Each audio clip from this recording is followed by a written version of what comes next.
But first, we want to give you the latest on some breaking news. Fuel truck explosion sends one man to the hospital with critical injuries. This near 39th Avenue and Indian School, right off Grand. We first want to give you the latest on this. That man had to go to the hospital. We want to get to Kylie. She's out on the ground. We're covering it from the ground and by air. Good morning. Hey, good morning, guys. I just heard an update. I actually talked to a witness, and she just happened to be here. You know, she works at a Mexican facility here where they make Mexican food, and she was walking outside. It was early this morning, just kind of here along the edge.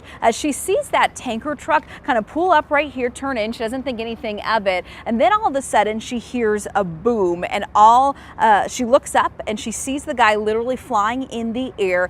She says, just kind of like a fireball. He lands in the street. He kind of drops and rolls around. There happened to be a couple of cars around, so they take off their sweatshirts. I think it was four dudes. That's what she says. They take off their sweatshirts. They start patting him down. Meanwhile, she's calling 911 in a frantic panic. She said that the kind of explosion or the boom happened about 3 to 4 times. Phoenix Fire telling us that this is a 40-year-old man. He suffered some critical burns to a lot of his body. We know his head and his face. He was transported to a local burn center, and here a fire crew is kind of describing what happens now. We know that the investigation process is just underway.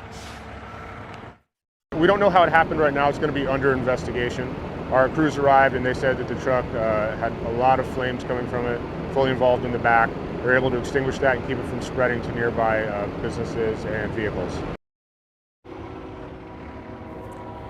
So coming back out here live, I want to give you a better look at the tanker truck. I mean, you can see just that backside of that tanker truck just completely destroyed. And then there's a Ford, it looks like F-150, with some damage as well. So we don't know how much fuel was in here. Again, still a lot of questions remain. We don't know how this thing exploded, but again, that man sadly in very bad shape, it sounds like.